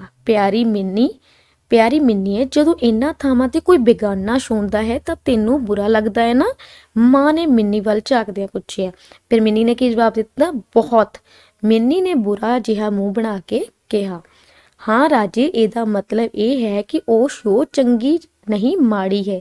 ਮੰਮੀ ਨੇ ਸਮਝਾਉਂਦਿਆਂ ਕਿਹਾ, ਮਿੰਨੀ ਪੁੱਤ, ਇਸ ਗੱਲ ਦਾ ਧਿਆਨ ਰੱਖੋ, ਜੇ ਸ਼ੋਅ ਤੁਹਾਨੂੰ ਠੀਕ ਨਹੀਂ ਲੱਗਦੀ, ਅਸਹਿਜ ਕਰਦੀ ਹੈ, ਉਹ ਮਾੜੀ ਹੀ ਹੈ। ਜੇ ਤੁਹਾਨੂੰ ਕੋਈ ਮਾੜੇ ਢੰਗ ਨਾਲ ਛੂਵੇ ਤਾਂ ਆਪਣੇ ਅਧਿਆਪਕ ਨੂੰ ਦੱਸੋ, ਪਾਪਾ ਜਾਂ ਮੈਨੂੰ ਦੱਸੋ, ਪਰ ਚੁੱਪ ਨਾ ਰਹੋ। ਉਹ ਕਹਿੰਦੇ ਜਦੋਂ ਕੋਈ ਤੁਹਾਨੂੰ ਇਦਾਂ ਦਾ ਟੱਚ ਕਰਦਾ ਕਿ ਤੁਹਾਨੂੰ ਇੱਕ ਆਪਣੇ ਆਪ ਨੂੰ ਲੱਗਦਾ ਹੈ ਕਿ ਇਹ ਕਿੱਦਾਂ ਦਾ ਟੱਚ ਹੋ ਰਿਹਾ ਹੈ ਮੇਰੇ ਨਾਲ, ਅਸਹਿਜਾ ਮਹਿਸੂਸ ਕਰਦੇ ਹੋ, ਤੁਸੀਂ ਪ੍ਰੋਪਰਲੀ ਠੀਕ ਤਰ੍ਹਾਂ ਨਹੀਂ, ਉਹ ਤੁਹਾਡੀ ਜਿਹੜੀ ਸ਼ੋਅ ਹੈਗੀ ਆ, ਉਹ ਟੱਚ ਹੈ, ਉਹ ਕੀ ਹੈ, ਉਹ ਮਾੜਾ ਹੈ। ਇਸ ਲਈ ਤੁਸੀਂ ਆਪਣੇ ਜੇਕਰ ਸਕੂਲ 'ਚੋਂ ਤਾਂ ਆਪਣੇ ਅਧਿਆਪਕ ਨੂੰ ਦੱਸੋ ਇਸ ਬਾਰੇ, ਘਰ ਵਿੱਚ ਆਪਣੇ ਮੰਮੀ ਪਾਪਾ ਨੂੰ ਜ਼ਰੂਰ ਦੱਸੋ, ਕਦੇ ਵੀ ਇਸ ਗੱਲ ਪਿੱਛੇ ਚੁੱਪ ਨਾ ਰਹੋ। ਠੀਕ ਹੈ, ਫਿਕਰ ਨਾ ਕਰੋ ਮਾਤੇ, ਤੁਹਾਡੀ ਮਿੰਨੀ ਇੰਨੀ ਕਮਜ਼ੋਰ ਨਹੀਂ ਸੀ ਕਿ ਗਲਤ ਛੂਹਣ ਵਾਲਿਆਂ ਨੂੰ ਛੱਡ ਦੇਵੇਗੀ। ਕਿਉਂਕਿ ਉਹ ਸੀਰੀਅਲ ਦੇਖਦੇ ਸੀ, ਠੀਕ ਹੈ, ਰਮਾਇਣ ਵਰਗਾ, ਤਾਂ ਉਸਨੇ ਉਸੇ ਹੀ ਅੰਦਾਜ਼ ਵਿੱਚ ਬੋਲਿਆ, ਫਿਕਰ ਨਾ ਕਰੋ ਮਾਤੇ, ਮੈਂ ਖਿਡਾਰੀ ਜੋ ਹਾਂ। ਮਿੰਨੀ ਨੇ ਟੀਵੀ ਔਨ ਕਰਦਿਆਂ ਹੱਸ ਕੇ ਕਿਹਾ। ਫਿਰ ਮਿੰਨੀ ਨੂੰ ਪਤਾ ਲੱਗ ਗਿਆ ਕਿ ਕਿਹੜੀਆਂ ਚੀਜ਼ਾਂ ਤੇ, ਜਿਵੇਂ ਉਹਨਾਂ ਨੇ ਦੱਸਿਆ ਕਿ ਇਹ ਸ਼ੋਅ ਜਿਹੜੀ ਮਾੜੀ ਹੁੰਦੀ ਆ, ਉਸ ਟਾਈਮ ਤੁਸੀਂ ਅਧਿਆਪਕ ਨੂੰ, ਪਾਪਾ ਨੂੰ ਜਾਂ ਜਿਹੜੇ ਮੈਨੂੰ ਜ਼ਰੂਰ ਦੱਸਣਾ ਵਾ, ਔਰ ਇਹ ਸ਼ੋਅ ਜਿਹੜੀ ਹੁੰਦੀ ਹੈ ਚੰਗੀ ਨਹੀਂ ਹੁੰਦੀ। ਠੀਕ ਹੈ, ਸ਼ਾਬਾਸ਼ ਮਿੰਨੀਏ, ਮਾਂ ਨੇ ਬੁੱਕਲ ਵਿੱਚ ਲੈਂਦਿਆਂ ਕਿਹਾ। ਇਸ ਗੱਲ ਬਾਰੇ ਹੁਣ ਜਿਹੜੀ ਮਿੰਨੀ ਉਹ ਚੰਗੀ ਤਰ੍ਹਾਂ ਸਮਝ ਚੁੱਕੀ ਸੀ ਕਿ ਕੀ ਕਰਨਾ ਚਾਹੀਦਾ ਸਾਨੂੰ ਉਸ ਸਮੇਂ। ਠੀਕ ਹੈ, ਅੱਗੇ ਨੇ ਮੌਖਿਕ ਪ੍ਰਸ਼ਨ। ਕੀ ਤੁਸੀਂ ਆਪਣੇ ਵੱਡਿਆਂ ਕੋਲੋਂ ਕਹਾਣੀ ਸੁਣਦੇ ਹੋ? ਕੀ ਤੁਸੀਂ ਆਪਣੇ ਵੱਡਿਆਂ ਕੋਲੋਂ ਕਹਾਣੀ ਸੁਣਦੇ ਹੋ? ਤਾਂ ਆਨਸਰ ਕੀ ਹੈ? ਜੀ ਹਾਂ, ਸਾਨੂੰ ਆਪਣੇ ਵੱਡਿਆਂ ਕੋਲੋਂ ਕਹਾਣੀ ਬਹੁਤ ਪਸੰਦ ਹੈ। ਅਗਲਾ ਪ੍ਰਸ਼ਨ ਹੈ, ਸਕੂਲ ਵਿੱਚ ਕਿਹੜੀ ਖੇਡ ਖੇਡਦੇ ਹੋ? ਤੁਸੀਂ ਇੱਥੇ ਆਪਣੇ ਜਿਹੜੀਆਂ ਰਿਲੇਟਡ ਕੋਈ ਵੀ ਖੇਡਾਂ ਲਿਖ ਸਕਦੇ ਹੋ, ਤਾਂ ਤੁਸੀਂ ਆਨਸਰ 'ਚ ਲਿਖ ਸਕਦੇ ਹੋ, ਅਸੀਂ ਸਕੂਲ ਵਿੱਚ ਖੋ-ਖੋ, ਲੁਕਣ ਮੀਚੀ, ਪਿੱਠੂ, ਰੱਸੀ ਟੱਪਣਾ ਆਦਿ ਖੇਡਾਂ ਖੇਡਦੇ ਹਾਂ। ਇਸ ਤੋਂ ਇਲਾਵਾ ਤੁਸੀਂ ਬੱਚੇ ਇਹ ਆਪਣੇ ਵੱਲੋਂ ਵੀ ਕਈ ਖੇਡਾਂ ਦੇ ਨਾਮ ਲਿਖ ਸਕਦੇ ਹੋ। ਕੀ ਤੁਸੀਂ ਘਰ ਵਿੱਚ ਸਹਿਯੋਗ ਦਿੰਦੇ ਹੋ? ਤਾਂ ਇਸ ਤਰ੍ਹਾਂ ਆਨਸਰ ਕੀ ਆਏਗਾ? ਜੀ ਹਾਂ, ਅਸੀਂ ਘਰ ਵਿੱਚ ਸਹਿਯੋਗ ਦਿੰਦੇ ਹਾਂ। ਤੁਸੀਂ ਟੀਵੀ ਤੇ ਕਿਹੜਾ ਨਾਟਕ ਦੇਖਦੇ ਹੋ? ਤੁਸੀਂ ਇੱਥੇ ਬੱਚੇ ਆਪਣੇ ਤੌਰ ਤੇ ਆਨਸਰ ਲਿਖਣਾ, ਜਿਹੜਾ ਵੀ ਤੁਹਾਨੂੰ ਸੀਰੀਅਲ, ਜਿਹੜਾ ਵੀ ਤੁਹਾਨੂੰ ਨਾਟਕ ਪਸੰਦ ਹੈ, ਉਹ ਤੁਸੀਂ ਆਪਣੇ ਤੌਰ ਤੇ ਇੱਥੇ ਲਿਖ ਸਕਦੇ ਹੋ। ਠੀਕ ਹੈ, ਅੱਗੇ ਹੈ ਕੱਕਾ ਭਾਗ ਹੈ ਮਹਾਮਾਰੀ ਤੋਂ ਸੁਰੱਖਿਆ। ਠੀਕ ਹੈ, ਮਹਾਮਾਰੀ ਕੀ ਹੁੰਦੀ ਹੈ? ਜਿਹੜੀ ਕਿ ਇੱਕ ਟਾਈਮ ਤੇ, ਠੀਕ ਹੈ, ਇੱਕੋ ਹੀ ਸਮੇਂ ਤੇ ਬਹੁਤ ਸਾਰੇ ਲੋਕਾਂ ਨੂੰ ਨੁਕਸਾਨ ਪਹੁੰਚਾਉਂਦੀ ਹੈ। ਬਿਮਾਰੀ ਹੁੰਦੀ ਹੈ ਜਿਹੜੀ ਕਿ ਬਹੁਤ ਹੀ ਇੱਕ ਟਾਈਮ ਤੇ ਕਈ ਲੋਕਾਂ ਤੱਕ ਪਹੁੰਚ ਜਾਂਦੀ ਹੈ, ਜਿਸ ਉਸ ਨੂੰ ਕੀ ਬੋਲਦੇ ਨੇ? ਮਹਾਮਾਰੀ। ਠੀਕ ਹੈ, ਇੱਥੇ ਦੱਸਿਆ ਵੀ ਗਿਆ ਬਾਕਸ ਵਿੱਚ, ਜੋ ਬਿਮਾਰੀ ਇੱਕੋ ਹੀ ਸਮੇਂ ਤੇ ਸੰਸਾਰ ਦੇ ਵੱਖ-ਵੱਖ ਦੇਸ਼ ਦੇ ਲੋਕਾਂ ਨੂੰ ਨੁਕਸਾਨ ਪਹੁੰਚਾਉਂਦੀ ਹੈ, ਉਸ ਨੂੰ ਮਹਾਮਾਰੀ ਕਿਹਾ ਜਾਂਦਾ ਹੈ। ਜਿਵੇਂ ਪਲੇਗ, ਚੇਚਕ, ਹੈਜਾ ਅਤੇ ਕਰੋਨਾ ਆਦਿ। ਅੱਜ ਕੱਲ੍ਹ ਕਰੋਨਾ ਦੀ ਬਿਮਾਰੀ ਨੇ ਮਹਾਮਾਰੀ ਦਾ ਰੂਪ ਧਾਰਨ ਕਰ ਲਿਆ ਹੈ। ਅਧਿਆਪਕ ਬੱਚਿਆਂ ਨੂੰ ਕਰੋਨਾ ਵਾਇਰਸ ਦੀ ਜਾਣਕਾਰੀ ਦਿੰਦੇ ਹਨ, ਇਹਦੇ ਲੱਛਣ ਅਤੇ ਉਪਾਅ ਵਿਸਤਾਰ ਨਾਲ ਦੱਸੇਗਾ। ਠੀਕ ਹੈ। ਹਾਂਜੀ ਬੱਚੇ, ਕਰੋਨਾ ਵਾਇਰਸ ਬਾਰੇ ਸਭ ਨੂੰ ਪਤਾ ਹੀ ਹੋਵੇਗਾ। ਕਰੋਨਾ ਵਾਇਰਸ ਕੋਵਿਡ-19 ਜਿਹੜਾ ਵਾਇਰਸ ਹੈ, ਇਹ ਕੀ ਹੈ? ਇਸ ਨਾਲ ਕੀ ਹੋ ਗਿਆ? ਅੱਜ ਜਿਹੜੀ ਇਹ ਬਿਮਾਰੀ ਹੈ, ਇਹ ਇੱਕ ਬਿਮਾਰੀ ਨੇ ਮਹਾਮਾਰੀ ਦਾ ਰੂਪ ਧਾਰਨ ਕਰ ਲਿਆ। ਇਸ ਨੇ ਸੰਸਾਰ ਦੇ ਲਗਭਗ ਸਾਰੇ ਹੀ ਦੇਸ਼ਾਂ ਨੂੰ ਪ੍ਰਭਾਵਿਤ ਕੀਤਾ ਹੈ, ਨੁਕਸਾਨ ਪਹੁੰਚਾਇਆ ਹੈ। ਇਹ ਜਿਹੜੀ ਬਿਮਾਰੀ ਹੈ ਇੱਕ ਵਿਅਕਤੀ ਤੋਂ ਦੂਜੇ ਵਿਅਕਤੀ ਤੱਕ ਫੈਲਦੀ ਹੈ। ਇਸ ਨੂੰ ਰੋਕਣ ਲਈ ਸਾਨੂੰ ਹਮੇਸ਼ਾ ਆਪਣੇ ਕੀ ਕਰਨਾ ਚਾਹੀਦਾ ਹੈ? ਸਾਨੂੰ ਧਿਆਨ ਰੱਖਣਾ ਚਾਹੀਦਾ ਹੈ, ਸਾਨੂੰ ਵੀ ਸਮਾਜ ਦੀ ਮਦਦ ਕਰਨੀ ਚਾਹੀਦੀ ਹੈ। ਅਸੀਂ ਆਪਣੇ ਤੇ ਕੰਟਰੋਲ ਕਰਕੇ, ਆਪਣਾ ਬਚਾਵ ਕਰਕੇ ਅਸੀਂ ਇਸ ਜਿਹੜੀ ਹੈਗੀ ਆ ਆਪਣੇ ਸਮਾਜ ਦੀ ਮਦਦ ਕਰ ਸਕਦੇ, ਇਸ ਬਿਮਾਰੀ ਨੂੰ ਫੈਲਣ ਤੋਂ ਰੋਕ ਸਕਦੇ ਹਾਂ। ਸਾਨੂੰ ਵੀ ਕੀ ਚਾਹੀਦਾ ਹੈ? ਸਾਨੂੰ ਇੱਕ ਦੂਜੇ ਤੋਂ ਕੀ ਹੁੰਦੀ ਹੈ? ਦੂਰੀ ਬਣਾ ਕੇ ਰੱਖਣੀ ਚਾਹੀਦੀ ਆ। ਠੀਕ ਹੈ, ਆਪਾਂ ਨੂੰ ਸਰੀਰਕ ਜਿਹੜੀ ਦੂਰੀ ਬਣਾ ਕੇ ਰੱਖਣੀ ਚਾਹੀਦੀ ਹੈ। ਇਸ ਤੋਂ ਇਲਾਵਾ ਸਾਨੂੰ ਮੂੰਹ ਨੂੰ ਮਾਸਕ ਨਾਲ ਢੱਕ ਕੇ ਰੱਖਣਾ ਚਾਹੀਦਾ ਹੈ। ਜਿਸ ਨੂੰ ਬੱਚੇ ਨੂੰ ਵੀ ਖਾਂਸੀ ਜ਼ੁਕਾਮ ਹੈ, ਉਸ ਨੂੰ ਜਿਹੜਾ ਕੀ ਹੁੰਦਾ ਹੈ? ਮਾਸਕ ਪਹਿਨ ਕੇ ਰੱਖਣਾ ਚਾਹੀਦਾ, ਉਹਨਾਂ ਲਈ ਜ਼ਰੂਰੀ ਹੈ। ਤੇ ਬਾਕੀ ਵੀ ਜਿਨ੍ਹਾਂ ਨੂੰ ਨਹੀਂ ਵੀ ਹੈ, ਉਹਨਾਂ ਲਈ ਵੀ ਮਾਸਕ ਪਹਿਨ ਕੇ ਰੱਖਣਾ ਜ਼ਰੂਰੀ ਹੈ। ਜੇਕਰ ਕੋਈ ਖੰਘਣ ਛਿੱਕਣ ਵੇਲੇ ਹਮੇਸ਼ਾ ਰੁਮਾਲ ਦੀ ਵਰਤੋਂ ਕਰੋ ਤੇ ਹਮੇਸ਼ਾ ਆਪਣੇ ਆਲੇ ਦੁਆਲੇ ਦੀ ਸਫਾਈ ਰੱਖੋ। ਕੋਈ ਵੀ ਚੀਜ਼ ਖਾਣ ਤੋਂ ਪਹਿਲਾਂ ਹੱਥਾਂ ਨੂੰ ਚੰਗੀ ਤਰ੍ਹਾਂ ਧੋਵੋ। ਠੀਕ ਹੈ, ਹੱਥਾਂ ਨੂੰ ਜ਼ਿਆਦਾਤਰ ਆਪਣੇ ਮੂੰਹ ਤੱਕ ਨਾ ਲੈ ਕੇ ਜਾਓ। ਠੀਕ ਹੈ, ਮੂੰਹ ਵਿੱਚ ਨਾ ਪਾਓ ਜਾਂ ਅੱਖਾਂ ਨੂੰ ਹੱਥ ਨਾ ਲਗਾਓ ਆਪਣੇ। ਠੀਕ ਹੈ ਨਾ, ਹੱਥਾਂ ਨੂੰ ਕੀ ਹੈ? ਚੰਗੀ ਤਰ੍ਹਾਂ ਘੱਟੋ ਘੱਟ ਤੁਹਾਨੂੰ 20 ਸੈਕਿੰਡ ਤੱਕ ਆਪਣੇ ਸਾਬਣ ਨਾਲ ਜਾਂ ਫਿਰ ਸੈਨੀਟਾਈਜ਼ ਕਰਨਾ ਚਾਹੀਦਾ ਹੈ। ਠੀਕ ਹੈ, ਇਸ ਵਿੱਚ ਤੁਸੀਂ ਆਪਣਾ ਬਚਾਅ ਕਰਕੇ ਇਹਨਾਂ ਪ੍ਰੀਕਾਸ਼ਨਸ ਨੂੰ ਵਰਤ ਕੇ, ਠੀਕ ਹੈ, ਇਹਨਾਂ ਚੀਜ਼ਾਂ ਨੂੰ ਇਸ ਤਰ੍ਹਾਂ ਤੁਸੀਂ ਆਪਣੀ ਰੱਖਿਆ ਕਰ ਸਕਦੇ ਹੋ, ਦੇ ਨਾਲ ਸਮਾਜ ਦੀ ਵੀ ਰੱਖਿਆ ਕਰ ਸਕਦੇ ਹੋ। ਇਸ ਬਿਮਾਰੀ ਨੂੰ ਫੈਲਣ ਤੋਂ ਰੋਕ ਸਕਦੇ ਹੋ। ਠੀਕ ਹੈ ਬੱਚੇ, ਅੱਗੇ ਹੈ, ਇਸ ਬਿਮਾਰੀ ਨੂੰ ਅਧਿਆਪਕ ਇੱਕ ਕਿਰਿਆ ਰਾਹੀਂ ਵੀ ਸਮਝਾਵੇਗਾ। ਜਿਵੇਂ ਬੱਚਿਆਂ ਦਾ ਇੱਕ ਗੋਲ ਚੱਕਰ ਬਣਾਇਆ ਜਾਵੇ, ਬੱਚੇ ਗੋਲ ਚੱਕਰ ਵਿੱਚ ਇੱਕ ਦੂਜੇ ਦੇ ਪਿੱਛੇ ਖੜੇ ਹੋ ਜਾਣ, ਗੋਲ ਚੱਕਰ ਬੱਚਿਆਂ ਨਾਲ ਭਰ ਜਾਵੇਗਾ। ਠੀਕ ਹੈ, ਇਸ ਵਿੱਚ ਕੀ ਕਰੇਗਾ? ਅਧਿਆਪਕ ਇੱਕ ਗੋਲ ਚੱਕਰ ਬਣਾਵੇਗਾ। ਠੀਕ ਹੈ, ਜਿਵੇਂ ਕਿ ਦੇਖੋ ਤਸਵੀਰ ਵਿੱਚ ਦਿਖਾਇਆ ਗਿਆ ਨਾ ਕਿ ਇੱਕ ਗੋਲ ਚੱਕਰ ਬਣਾਇਆ ਹੋਇਆ ਹੈ ਤੇ ਉਸ ਗੋਲ ਚੱਕਰ ਵਿੱਚ ਸਾਰੇ ਕੀ ਕਰਨੇ ਆ? ਬੱਚਿਆਂ ਨੂੰ ਖੜਾ ਕਰ ਦੇਣਾ ਹੈ। ਠੀਕ ਹੈ, ਅਧਿਆਪਕ ਇੱਕ ਬੱਚੇ ਨੂੰ ਹਲਕਾ ਜਿਹਾ ਧੱਕਾ ਦੇਣ ਲਈ ਕਹੇਗਾ। ਬੱਚਾ ਧੱਕਾ ਦੇਵੇਗਾ ਤੇ ਉਸ ਦੇ ਮੂਹਰਲੇ ਬੱਚਾ ਡਿੱਗ ਜਾਵੇਗਾ। ਇਸ ਤਰ੍ਹਾਂ ਬੱਚੇ ਇੱਕ ਦੂਜੇ ਤੇ ਡਿੱਗਦੇ ਜਾਣਗੇ। ਠੀਕ ਹੈ, ਕੀ ਕਿਹਾ ਹੈ ਬੱਚੇ ਨੇ? ਅਧਿਆਪਕ ਨੇ ਕਿ ਇੱਕ ਇਸ ਤਰ੍ਹਾਂ ਗੋਲਦਾਰਾ ਬਣਾ ਲਓ, ਉਹ ਤੇ ਸਾਰੇ ਹੀ ਬੱਚੇ ਇੱਥੇ ਜਿਹੜੇ ਸੀਗੇ ਖੜਾ ਦਿੱਤੇ ਜਾਣ, ਨਾਲ ਕਰਕੇ ਖੜਾ ਦਿੱਤੇ ਜਾਣ ਤੇ ਉਹਦੇ ਵਿੱਚੋਂ ਇੱਕ ਬੱਚਾ ਵੀ ਜੇਕਰ ਧੱਕਾ ਦੇਵੇਗਾ ਤਾਂ ਕਿਉਂਕਿ ਨਾਲ ਖੜੇ ਨੇ ਤਾਂ ਦੂਜੇ ਨੂੰ ਧੱਕਾ ਲੱਗਿਆ, ਤੀਜੇ ਨੂੰ ਧੱਕਾ ਲੱਗਿਆ। ਇਸ ਤਰ੍ਹਾਂ ਕੀ ਹੋਏਗਾ? ਸਾਰੇ ਹੀ ਬੱਚੇ ਕੀ ਕਰਨਗੇ? ਡਿੱਗਦੇ ਜਾਣਗੇ। ਠੀਕ ਹੈ, ਅਧਿਆਪਕ ਦੱਸੇਗਾ ਕਿ ਕਰੋਨਾ ਲਾਗ ਦੀ ਬਿਮਾਰੀ ਹੈ ਅਤੇ ਇੱਕ ਦੂਜੇ ਤੋਂ ਫੈਲਦੀ ਹੈ। ਅਧਿਆਪਕ ਇਸ ਤੋਂ ਬਚਾਅ ਬਾਰੇ ਦੱਸੇਗਾ। ਠੀਕ ਹੈ ਨਾ, ਜਿਸ ਤਰ੍ਹਾਂ ਗੋਲ ਚੱਕਰ ਬਣਿਆ ਹੋਇਆ ਸੀ ਉਸ ਵਿੱਚ ਸਾਰੇ ਹੀ ਬੱਚੇ ਨਾਲ ਖੜੇ ਸਨ। ਜਦੋਂ ਇੱਕ ਨੇ ਟੱਚ ਕੀਤਾ ਦੂਜੇ ਦੇ ਸ਼ੋਅ ਵਿੱਚ ਆ ਗਿਆ, ਤੀਜੇ 'ਚ ਹੋ ਗਿਆ। ਇਸੇ ਤਰ੍ਹਾਂ ਹੀ ਕੀਟਾਣੂ ਵੀ ਕੀ ਕਰਦੇ ਨੇ? ਇੱਕ ਜਗ੍ਹਾ ਤੋਂ ਦੂਜੀ ਜਗ੍ਹਾ ਤੱਕ ਟਰਾਂਸਫਰ ਹੁੰਦੇ ਰਹਿੰਦੇ ਨੇ ਤੇ ਸਾਰੇ ਲੋਕਾਂ ਤੱਕ ਪਹੁੰਚਣੇ ਸ਼ੁਰੂ ਹੋ ਜਾਂਦੇ ਨੇ। ਅਧਿਆਪਕ ਫਿਰ ਬੱਚਿਆਂ ਨੂੰ ਉਸੇ ਤਰ੍ਹਾਂ ਹੀ ਗੋਲ ਚੱਕਰ ਵਿੱਚ ਖੜਨ ਲਈ ਕਹੇਗਾ, ਉਸੇ ਤਰ੍ਹਾਂ ਕਿਰਿਆ ਦੁਹਰਾਉਣ ਲਈ ਕਹੇਗਾ। ਬੱਚਾ ਫਿਰ ਧੱਕਾ ਮਾਰੇਗਾ, ਬੱਚੇ ਡਿੱਗਦੇ ਜਾਣਗੇ। ਅਧਿਆਪਕ ਇੱਕ ਬੱਚੇ ਨੂੰ ਗੋਲ ਚੱਕਰ 'ਚੋਂ ਬਾਹਾਂ ਫੜ ਕੇ ਬਾਹਰ ਕੱਢ ਲਵੇਗਾ। ਹੁਣ ਬੱਚੇ ਡਿੱਗਣੇ ਬੰਦ ਹੋ ਜਾਣਗੇ। ਠੀਕ ਹੈ, ਜਿਵੇਂ ਕਿ ਕਿਹਾ ਗਿਆ ਸੀਗਾ ਕਿ ਅਧਿਆਪਕ ਕੀ ਕਹਿੰਦਾ ਹੈ ਕਿ ਇਸੇ ਤਰ੍ਹਾਂ ਹੀ ਇੱਕ ਗੋਲ ਚੱਕਰ ਬਣਾ ਲਏ, ਬੱਚੇ ਸਾਰੇ ਹੀ ਇੱਦਾਂ ਹੀ ਆਪਸ ਵਿੱਚ ਜਿਹੜੇ ਨਾਲ ਖੜੇ ਹੋਣਗੇ। ਜਦੋਂ ਉਹਨਾਂ ਨੇ ਕੀ ਕਿਹਾ ਕਿ ਇੱਕ ਬੱਚੇ ਨੂੰ ਅਧਿਆਪਕ ਧੱਕਾ ਮਾਰੇਗਾ, ਠੀਕ ਹੈ, ਤਾਂ ਦੂਜਾ ਡਿੱਗ ਜਾਏਗਾ, ਤੀਜਾ ਡਿੱਗ ਜਾਏਗਾ। ਪਰੰਤੂ ਜੇਕਰ ਜਿਹੜਾ ਅਧਿਆਪਕ ਇੱਕ ਬੱਚੇ ਨੂੰ ਬਾਹਰ ਕੱਢ ਲਏਗਾ ਤਾਂ ਇਹਨਾਂ ਦਾ ਗੈਪ ਇੰਨਾ ਕੁ ਜ਼ਿਆਦਾ ਵੱਧ ਜਾਏਗਾ ਕਿ ਉਸ ਧੱਕੇ ਦਾ ਇਸ ਤੇ ਅਸਰ ਨਹੀਂ ਹੋਏਗਾ ਤੇ ਇਹ ਚੇਨ ਜਿਹੜੀ ਹੈ ਇਹ ਟੁੱਟ ਜਾਵੇਗੀ। ਠੀਕ ਹੈ, ਤੇ ਜਿਹੜਾ ਵੀ ਕੀਟਾਣੂਆਂ ਦਾ ਜਿਹੜਾ ਟ੍ਰਾਂਸਫਰ ਹੁੰਦਾ ਹੈ ਉਹ ਚੀਜ਼ ਵੀ ਇਸੇ ਹੀ ਵਿਧੀ ਰਾਹੀਂ ਸਮਝਾਵੇਗਾ ਕਿ ਜਿਹੜੇ ਕੀਟਾਣੂ ਇੱਕ ਤੋਂ ਦੂਜੇ ਰਾਹੀਂ ਫੈਲਦੇ ਹਨ ਤਾਂ ਉਹਨਾਂ ਦੀ ਜਦੋਂ ਇਹ ਚੇਨ ਜਿਹੜੀ ਹੈ ਟੁੱਟ ਜਾਵੇਗੀ ਤਾਂ ਕੀ ਹੋਏਗਾ? ਜਿਹੜਾ ਵਾਇਰਸ ਹੈ ਉਹ ਫੈਲਣ ਤੋਂ ਰੁਕ ਜਾਵੇਗਾ। ਅੱਗੇ ਹੈ, ਅਧਿਆਪਕ ਦੱਸੇਗਾ ਕਿ ਇਸ ਬਿਮਾਰੀ 'ਚ ਸਮਾਜਿਕ ਅਤੇ ਸਰੀਰਕ ਦੂਰੀ ਹੋਣਾ ਬਹੁਤ ਜ਼ਰੂਰੀ ਹੈ, ਨਹੀਂ ਤਾਂ ਇਹ ਲੜੀ ਚੱਲਦੀ ਰਹੇਗੀ। ਅਧਿਆਪਕ ਦੱਸੇਗਾ ਇਸ ਲੜੀ ਨੂੰ ਤੋੜਨ ਲਈ ਸਾਨੂੰ ਇੱਕ ਦੂਜੇ ਤੋਂ ਦੂਰੀ ਬਣਾ ਕੇ ਰੱਖਣੀ, ਮੂੰਹ ਨੂੰ ਮਾਸਕ ਨਾਲ ਢੱਕ ਕੇ ਰੱਖਣਾ, ਖੰਘਣ ਤੇ ਛਿੱਕਣ ਵੇਲੇ ਮੂੰਹ ਨੂੰ ਰੁਮਾਲ ਜਾਂ ਕੱਪੜੇ ਨਾਲ ਢੱਕ ਕੇ ਰੱਖਣਾ, ਆਪਣੇ ਆਲੇ ਦੁਆਲੇ ਦੀ ਸਫਾਈ ਰੱਖਣਾ ਅਤੇ ਹੱਥਾਂ ਨੂੰ ਚੰਗੀ ਤਰ੍ਹਾਂ ਘੱਟੋ ਘੱਟ 20 ਸੈਕਿੰਡ ਧੋਣਾ ਜ਼ਰੂਰੀ ਹੈ। ਇਸ ਲਈ ਕਿ ਇਸ ਬਿਮਾਰੀ ਲਈ ਕਿ ਸਭ ਤੋਂ ਪਹਿਲਾਂ ਜਿਹੜਾ ਮੇਨ ਹੈਗਾ ਹੈ ਕਿ ਸਾਨੂੰ ਇੱਕ ਡਿਸਟੈਂਸ ਬਣਾ ਕੇ ਰੱਖਣਾ ਚਾਹੀਦਾ ਹੈ, ਜਿਹੜੀ ਦੂਰੀ ਬਣਾ ਕੇ ਰੱਖਣੀ ਚਾਹੀਦੀ ਹੈ। ਠੀਕ ਹੈ, ਮੂੰਹ ਨੂੰ ਹਮੇਸ਼ਾ ਆਪਣੇ ਮਾਸਕ ਨਾਲ ਢੱਕ ਕੇ ਰੱਖਣਾ ਚਾਹੀਦਾ ਹੈ, ਖੰਘਣ ਛਿੱਕਣ ਵੇਲੇ ਰੁਮਾਲ ਦੀ ਵਰਤੋਂ ਕਰਨੀ ਚਾਹੀਦੀ ਹੈ ਤੇ ਆਪਣੇ ਆਲੇ ਦੁਆਲੇ ਦੀ ਜਿਹੜੀ ਸਫਾਈ ਹੈ ਉਹ ਵੀ ਬਹੁਤ ਜ਼ਰੂਰੀ ਹੈ। ਜਿਸੇ ਤਰ੍ਹਾਂ ਹੀ ਦੱਸਿਆ ਗਿਆ ਹੈ ਕਿ ਮਾਸਕ ਪਾਉਣਾ ਇਹਦੇ ਲਈ ਬਹੁਤ ਜ਼ਰੂਰੀ ਹੈ। ਚੰਗੀ ਤਰ੍ਹਾਂ ਬਾਰ-ਬਾਰ ਹੱਥ ਧੋਣਾ, ਸਰੀਰਕ ਦੂਰੀ ਬਣਾ ਕੇ ਰੱਖਣਾ। ਠੀਕ ਹੈ, ਸਰੀਰਕ ਦੂਰੀ ਦੇਖੋ ਕਿੰਨੀ ਦੂਰੀ ਤੇ ਖੜੇ ਨੇ ਨਾ, ਤਾਂ ਇਸ ਤਰ੍ਹਾਂ ਦੂਰੀ ਬਣਾ ਕੇ ਰੱਖਣ ਨਾਲ ਜਿਹੜੇ ਇਸ ਬਿਮਾਰੀ ਤੋਂ ਬਚਿਆ ਜਾ ਸਕਦਾ ਹੈ, ਇਸ ਵਾਇਰਸ ਨੂੰ ਫੈਲਣ ਤੋਂ ਰੋਕਿਆ ਜਾ ਸਕਦਾ ਹੈ। ਅੱਗੇ ਨੇ ਪ੍ਰਸ਼ਨ ਉੱਤਰ। ਪਹਿਲਾ ਪ੍ਰਸ਼ਨ ਹੈ, ਮੌਖਿਕ ਪ੍ਰਸ਼ਨ ਉੱਤਰ ਨੇ ਵੀ, ਠੀਕ ਹੈ ਨਾ, ਆਲ ਕੁਐਸਚਨਸ ਨੇ। ਤੁਸੀਂ ਇਸ ਦੇ ਮੈਂ ਫਿਰ ਵੀ ਆਨਸਰਸ ਕੀਤੇ ਨੇ, ਤੁਸੀਂ ਇਸ ਨੂੰ ਕਾਪੀ ਤੇ ਉਤਾਰ ਵੀ ਸਕਦੇ ਹੋ। ਠੀਕ ਹੈ, ਪਹਿਲਾ ਹੈ, ਕੀ ਤੁਸੀਂ ਮਹਾਮਾਰੀ ਬਾਰੇ ਜਾਣਦੇ ਹੋ? ਕਿਸੇ ਇੱਕ ਮਹਾਮਾਰੀ ਦਾ ਨਾਂ ਦੱਸੋ।